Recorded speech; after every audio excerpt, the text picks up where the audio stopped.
Our first speaker is Kelly A. from Columbus, Ohio, who has how many years clean? 35. 35 years clean. And she's also my sponsor. Yay! The meeting. Okay, this is disconcerting. It's a little weird. It is a little weird. My name's Kelly. I'm an addict. Hi. Hey, family. I'm always pretty loud. I didn't come with an indoor voice. Just a little qualification. I grew up with a lot of feelings of not belonging. I didn't fit in. I didn't fit into any groups. I didn't fit into my family. I wasn't good enough. I wasn't lovable. I wasn't, was on a lot of things. And I don't just skim over that to sort of, to gloss over it or to make light of it. It was a whole lot of feelings that like I could put unblank and just put anything in there and anything fit. It didn't matter what was happening in my family or what they said or did in my mind, whether I wasn't doing it right or whether I could do it better, or why couldn't I just get here on time, or why couldn't I get up in the morning, or why couldn't I go here or do this or fix that, or why wasn't I, or hey, great job, or like even if it was praise, in my mind, that wasn't real, and you didn't really need me, and I didn't fit, I didn't connect. So it didn't even really matter good or bad, whether that was family or friends. Like I didn't fit in at school. We grew up in a family where I went to church, but I got a lot of mixed messages. My dad was a great, interesting dude, we'll go with. He was, a guy that had a lot of anger management issues, a lot of control issues. He was a guy that definitely probably needed a program, but his parents had a lot of alcohol abuse issues, so he didn't use, but he had everything else going for him, that we carry with us. And so he was really interesting, but, then we would go to church and how is everything? It's fine, it's good. Home is wonderful. I have great parents. Everything's awesome. So it was just always this sort of, we pretend everything is always great. We pretend like it's always this mixed message. Everything might be horrible. It could be falling apart. He could have just had a screaming fit. My mom could have just gotten out of the car and sworn she's leaving and she's never coming back. Also, we're good. We're so glad to be here. It was just always, there were always mixed messages. I also want to say growing up and not fitting in, my perception of events was not accurate in a lot of cases. I definitely know from the time that I started using, my perception of events was really inaccurate. I picked up for the first time at a slumber party when I was 10, and I was all in from the get-go. It was great for the very first, from that first moment as a child. I thought I did connect. I thought, this is it. I get you now and you get me now. I fit in now and you like me now and this is great. And I spent the next number of years chasing that this is great and I want to feel like this all the time. I want to be this fit in awesome thing. And the problem is that what I learned is if I use anything outside of me to solve the inside problem, I'm going to fail. It's not ever going to work. It's not sustainable. I will lose it. It's going to end badly, especially when it's dope of any variety. We mean it when we say it is not what or how much you used. It doesn't matter. We have to go. Doesn't matter how little or how big, it doesn't matter what age. And I know that because like I said, I picked up when I was 10 for the first time and I got clean in high school at 15. And I heard another addict share earlier who said that when he showed up, people said, what could you have possibly done? I can't tell you how many times in my early recovery, people said things like, what could you have done that you even need to be here? Why are you even sitting in these rooms? And I would say, please stop saying that because I need the seat and I don't need any excuses to leave. because I was already trying to make up excuses to leave. Like my brain needed no help from you to make up a reason to leave. It was hard enough. And it was an accident that I stayed. I didn't come to the rooms because I wanted to. You know, when you're not old enough to have a job and supporting a healthy drug habit, I called it dating dealers. I dated dealers so that I could use to the extent that I wanted to. And so also to help support my habit even more, I sold to my friends' older siblings and my siblings. I lived at that time, my mom was remarried to her husband. So my household went from my sister and I and my mom to she and her husband. And now I have an older stepsister, a stepbrother who's the same age as me, and my younger sister. And my older sister got straight A's. She was a very good student. She was a compulsive liar, so that brought some weird dynamics to the house. So there, like that was a weird dynamic. My stepbrother, who was the same age as me, also was a using addict, not a smart using addict at all. Like he's the one that the school was always calling. Every time he went out, the police brought him home, which was, for me, was great. Because I'm a smart addict, at least in my house. And at that time, I definitely was.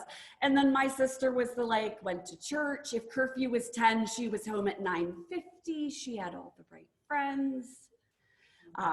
And again, for me, I only say that like I was the person in the house that with all the mixed messages of the crazy, that served my addiction in that as long as I was doing just enough, like I wasn't brought home by the police, the school didn't call all the time.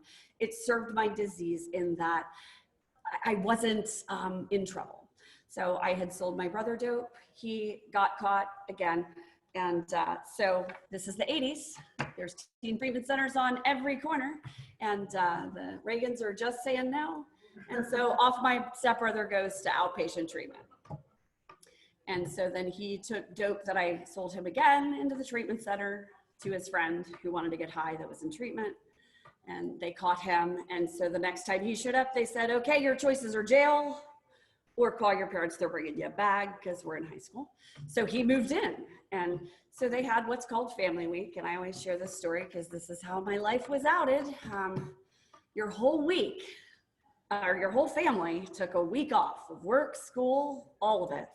And went to this week of like addict boot camp informational training where you saw all these videos about what drinking and drugs are doing to the addict in your family, to their bodies and their communication deficiencies and all the problems that they're wreaking into your family and how you can help them and what tough love and boundaries look like and all these wonderful things. And they have these like little groups where you're learning to communicate, one of which I called the chair group. I'm sure it had a name. That was probably not it, but it's like 5 inpatients and all their families. And you sit in a chair in a big circle and there's an empty chair in the middle and there's rules. And the goal is for the addict to learn to share, the addict that's in treatment. And so the addict is supposed to be able to take the chair to someone in their family. You have to sit on your hands so that, because, you know, we talk with our hands and that can be intimidating. You have to maintain eye contact and that they would say whatever they want. That person can't respond. They put the chair back and sit down. And then they would ask the group to respond. And then they would say, okay, like, so what did I hear? They have to keep trying until they hear the group say what they're trying to say. Because you know, in the beginning, it might be that I'm trying to say, it really hurts my feelings that you don't ever make time for me because of work or my siblings or what's going on. And it might come out like, why the fuck aren't you ever home? Like, we're not really great in the beginning. So like, we have to keep trying to get from like what I say to here's where, like how we're doing this. So like Wednesday of Monday through Friday, the chair starts with my brother at me saying, I'm really sorry for what's about to happen. Now, to be clear, no one in my family knows that I used. I mean, at all, except for my stepbrother, who I sell dope to all the time. No one has any ideas about my life whatsoever. And then he takes the chair to my mother and says, I think I want to stay clean. And your daughter uses more than I do and sold me the dope that got me in here and sells a lot more dope than I do. And I think that she needs to get help because I don't think I can stay clean. And I was like, fuck, I'm out. Like, that's it. Here we go. All right. That's not ideal. My mom didn't speak to me for a couple weeks. Like it was bad. Like that was like, wow, okay, that just blew up our house. Because like I said, for him, like he's in trouble all the time. He's not a smart addict. And so now it's out, it's wide open. They didn't want siblings in treatment together. So now I'm an outpatient, which is great. I'm still using, I start that, I know my clean date is December 4th, 1984, because that's the day he got out of treatment. And this was my plan. I was not gonna use until he figured out that this was just all bullshit. I did not want to stay clean. I did not want what you had to offer. I was not willing to make the effort to get it. I proved that by showing up and getting slips signed. And I mean, like I was doing what treatments that I had to do, like according to the rules. I thought I had it together. I thought no one knew that I was using. I came to find out later, they were like, oh yeah, we were just waiting for your stepbrother to get out. And if you showed up high again, like you were moving in. Because we think we have it together. And I'm not really sure what happened other than I know that shortly after he got out of treatment, that I was sitting in an outpatient meeting and my counselor was telling his story that started with this, like, I wasn't lovable and I didn't fit in and I couldn't connect and I didn't really have any friends and I was so isolated and so alone and so desperate that from the moment I picked up, I was all in. And he talked about this roller coaster of his life, that he had somehow held his life together because he was a smart addict through high school and college and had met a woman and gotten married and a job. And he's like, but then my disease, once it took off, he said, you know, I lost my wife and my kids and my house and my job. And I was homeless and using and then in prison. And then I got out and was using and homeless and then was back in prison. And it was like my higher power spoke directly into my brain with a loudspeaker and said, this is the best case scenario of your life if you want to keep using. This is the best case scenario. Worst case scenario, you're going to use it, it's going to kill you. This is the best you can hope for. And all I know is that I was sitting in that chair sobbing, thinking, like, I'm 15 years old. This cannot be my life. This can't be where we're going. This can't be how my life is going to work out. This just can't be what it is. So now I'm going to meetings like, I know I've been showing up and like saying things and you've been telling me to shut up and I need someone to tell me how to stay clean.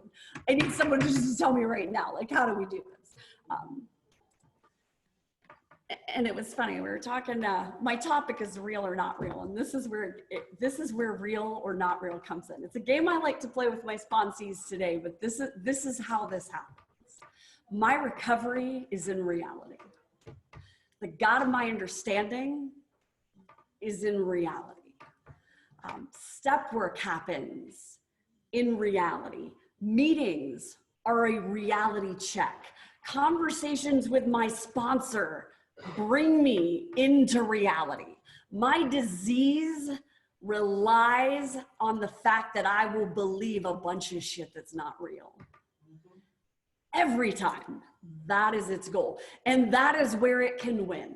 And especially today, 35 years in, like the first, I don't even know how long that I was clean. Every morning when I would get up, from the moment I was conscious, it would sing this happy song about like, let's go use, just go use, that would make it easier. Like every day, all day. Like that was the thing. But when I got here, people said, don't use no matter what. I don't care what happens, good, bad, indifferent. You lose someone, you lose a job, you got a promotion, you got a bonus. It doesn't, you blinked and went, oh, I want to get high. I don't care. You don't pick up. And when I got clean, there was one meeting a day. And we didn't have cell phones. My sponsor had a physical phone with a machine called an answering machine that had a tape in it, that to hear a message you had to physically push play. So if she had gone to work in the morning and say after work got a meal with someone and then caught a meeting and went home and was tired and went to bed, if I had wanted to use, she might not hear that voicemail till tomorrow after work. And I could be at home crazy wanting to use. I could leave 100 voicemails. She won't know. Like, that was just the reality. So I had a watch that I could follow. Like, I did whatever it took to not pick up. That was just the reality. Until I could get someone on the phone that could either talk me off the ledge or get to a meeting to get into reality. The reality check of, oh, right, I don't have to pick up. That's a choice. Like, that is a choice. That is part of reality today. Real or not real. I want to fucking use, but I don't have to. I don't have to. That's real. I want to use, okay, that is real, but I don't have to act on that. So like I had to learn how to play, like real or not real. I want to use, that's a real thought. Is that reality? Pick up? No. I had to learn that. Where did I learn that? You guys. Like that was what recovery, that is what recovery still is. Like step work. How did I learn what's real for me? I learned who I was, and step work taught me that. And I had to get a sponsor and work steps to learn that. And that is the beauty of our program. Like step one is all about what's real. I'm powerless over the million thoughts and feelings that I will have. And when I was new, it is a volcanic eruption of crazy. It is every thought and feeling that I have repressed, made up, and perceived from my life before now, and exaggerated. I always say like being an addict is like being a regular person. It's just like my husband's not in the rooms. He experiences life at like a 15 out of 100.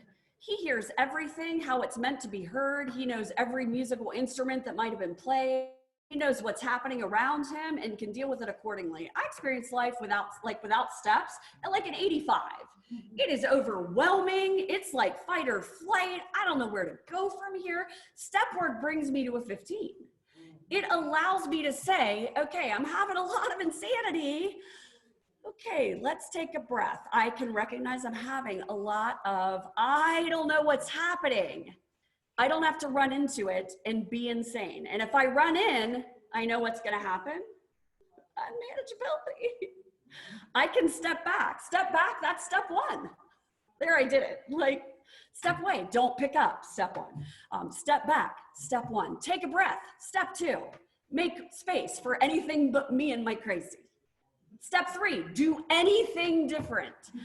My first sponsor was a big fan of saying, it doesn't have to look like a success to be a success. And if I have to juggle a million things to make it a win, I'm not a professional juggler. I'm not winning. Like if I drop it and it's a big mess, then it should be a big mess. And it'll resolve itself. And this is the beauty of time, hindsight. At the end of the day, every single time that I am willing to get into reality and let go and stop trying to make it Kelly's way and let it just move forward, just participate in reality, not my version of reality, not the version I want of reality, the version that when I call my sponsor and say, hey, let's talk about what's happening here. The version of reality where I sit with Kat and Molly in a room and go, okay, this just happened. I need a reality check. What's going on? The version where I just had a conversation and I want to scream crazily at someone and I say to my husband, okay, before I respond, can you tell me what just happened here? Let's be in reality. That's real or not real. Now, again, am I feeling that? Yes. Is it valid? Sure. Should I respond? No. real or not real. Like, and again, I'm never saying like it's not happening. And this is a thing, like my sponsor calls it like, am I present? What's under that? For me, it's the real or not real. There's something under, like if I'm having irrational responses, or a not real response, if my response is not in line with the situation, there is a reason. Make appropriate time and space. I have to scream like a banshee in my car. I have to find space to let that, I have to shed and make space for those emotions in a way that's appropriate so that I can get to what's under this. Is this a childhood trauma? Is this something that happened last week? Is this that guy cut me off in traffic? And to be clear, I'm not mad you cut me off. I'm jealous. I want to beat you. I like to drive fast. And let's be honest. Like, let's take ownership of what's ours. I could say, oh, I'm mad. No. I gotta be in reality. The steps are in reality. I can't be in recovery if I'm not in reality, because again, my disease is in that not real place. I've heard a few really good people speak today on some different things, and my disease will whisper things. And this is the thing, being clean for long periods of time, my disease has grown alongside my recovery every step of the way. Like that, you know, first however long it sang to me in that happy, joyous tune, that was easy. But today, it'll say things like, I'll sit down at a meeting or meet like a new woman and she'll be like, hi, it's my first meeting. I might have walked in thinking, man, I need to share my ass is on fire. I'm having a fight with my husband. I'm ready to like do some crazy stuff here. I want to act out. And I meet a newcomer and my disease will say, you can't share crazy. What is she going to think? Is that's not going to give her any kind of hope in recovery. That's what my disease will tell me. Yeah, maybe not, but it's reality in recovery. I don't want anyone to ever think that whether it's 1 year or 5 years or 35 years, like that doesn't mean my life's great all the time. I still have struggles. I should, it's life, I'm human. I'm an addict. I'm going to. The beauty of life in recovery today, and I just actually said this earlier, is if there's 100 things happening today, my recovery has taught me that if 99 of them are good and one of them is bad, I can check in with the one bad thing in the morning and be like, can I do anything about this? No, let's move on with my day and focus on the 99 good things. So most of the time you see me, I'm smiling. And I'll tell you, things are going pretty well, because they are. I don't have to obsessively be in whatever that little thing is anymore. That's what step work has given me. And the even bigger thing that step work has given me, and you probably can't see it because I'm behind the podium, one of my awesome sponsees gave me a t-shirt for Christmas because I frequently say, I'm not for everyone. I know who I am today. And I said that earlier, knowing who I am is maybe the biggest gift that recovery's given me, and that's part of reality. In my growing up, that time of mixed messages and not being good enough and never like making the cut or making the grade, never being a part of, I couldn't ever be a part of anything. I couldn't find my place because I didn't know who I was. Like at the end of the day, I was whoever you wanted me to be. And that didn't matter. In my family, I tried to be whoever they wanted me to be, with friends, with men, in whatever was happening around me. What do you think about this, Kelly? What do you, like, whatever you thought, I thought that. I dressed however I thought you wanted me to dress. I talked however I thought you wanted me to talk. Like, I simply just tried to blend. And so when I got clean, it was this weird, freeing, like, wow, I'm this big kind of gaping space of nothing almost, that was a little bit terrifying in the beginning. And it came kind of in the beginning of step work, and it was kind of in my first, fourth, and fifth step where it was like, I don't have to be the girl I grew up thinking I was supposed to be. And if I let that go and I don't have to be whoever culture says I have to be, well, then what am I supposed to be? And I had all these awesome conversations, and especially then moving forward into 6 and 7 about, well, what do I want to stand for? Like, who do I actually want to be? And those discussions, like the hair just stood up on my arms, those discussions like became about, who did Kelly want to be? And it wasn't just, who do I personally want to be? This was in conversation with a sponsor through a lot of prayer with a higher power.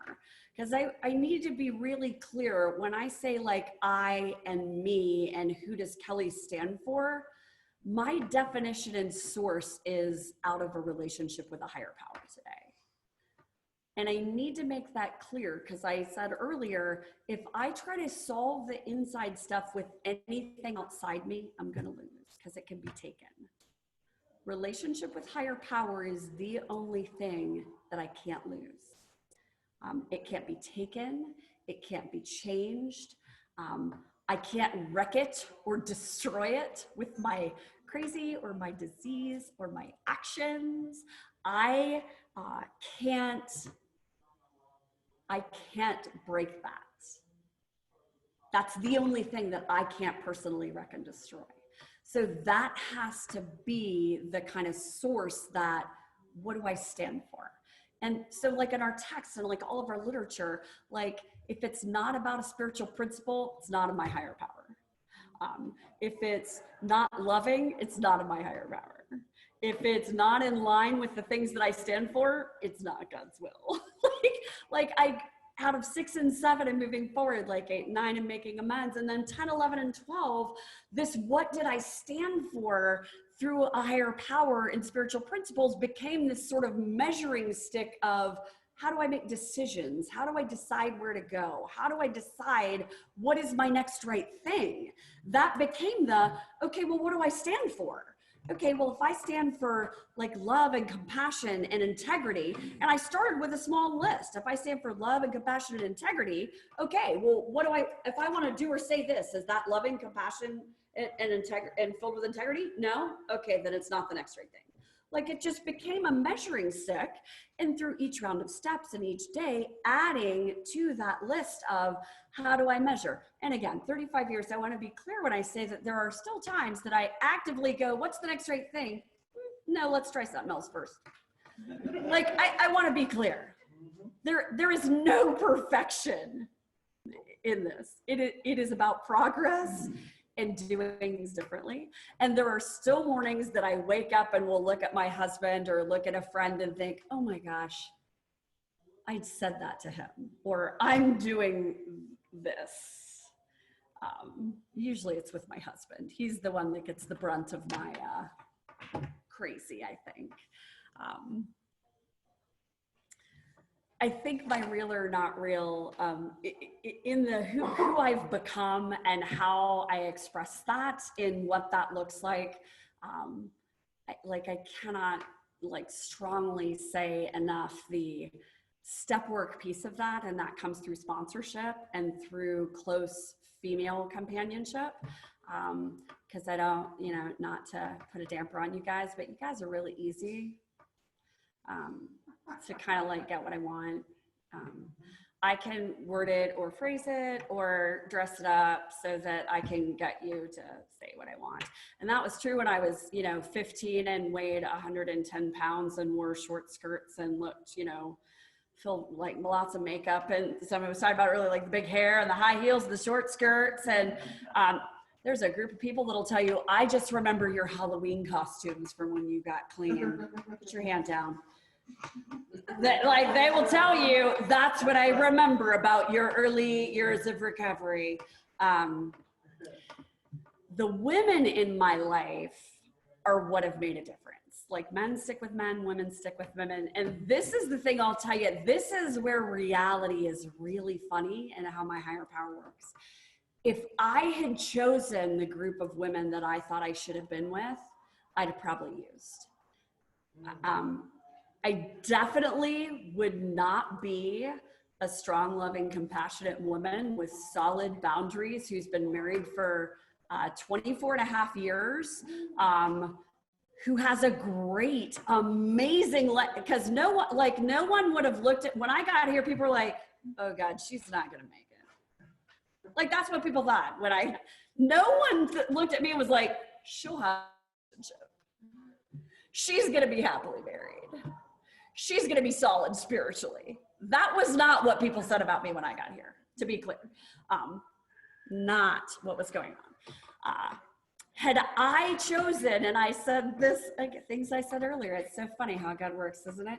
I had been in charge of selecting my support group, I would have either used or I definitely would not have the amazing that I have been really privileged to get and receive. Now, again, I've worked really hard in my time of recovery to get what I have, but it was also given to, like, I have to be willing, like how it works starts with, if I want what you have to offer and I'm willing to make the effort to get it, then essentially you're all in for me. You're here for me. You want to help me receive the gifts of recovery. And you guys were here for me.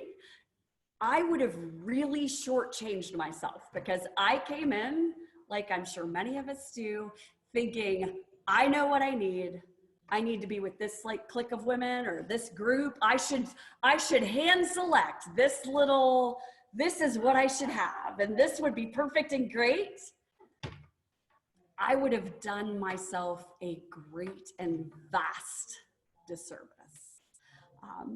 The collection of kind of diverse and interesting women in my life, from like sponsees, general female support group, is just an unbelievable powerhouse group of women that only a higher power could put together, of women that show up for one another, that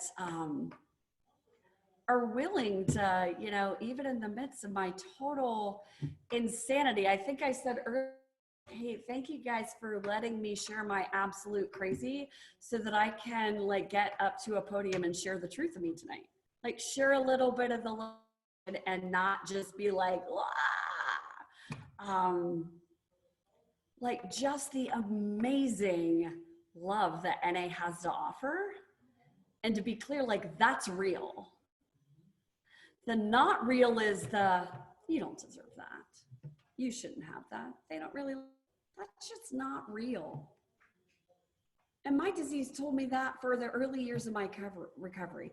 And the only way I learned how to do anything different was my first sponsor said, that is, I call it my red flag thought. She said, you got to write that shit down. And when that happens, you don't deserve that. Not real. Like, I see a flag go off in my brain. It's not real. I wrote it down. That's not real. You don't deserve that. Not real. Every time I think that, you don't deserve that. Not real. I do deserve that. Like, replace it with the truth every time. Real or not real. You don't deserve that. Not real. I do deserve that. They don't like you. Not real. They do like you. And again, I'm not for everyone. I get that. And thank God for that. Because, oh my gosh, our fellowship's grown. Like, thank goodness, because that would be a lot of responsibility and way too much. I don't have that much time. But real or not real, like I said, everything about my recovery is like that piece of the real that I need. And my disease is all about that not real, the false whisperings, the challenges, the ugh. And also it's just a fun game to play. And I always tell my sponsees, if you have to ask real or not real, you probably already know the answer. So thank you for letting me share. It's really awesome to be here, and I'm looking forward to making some connections.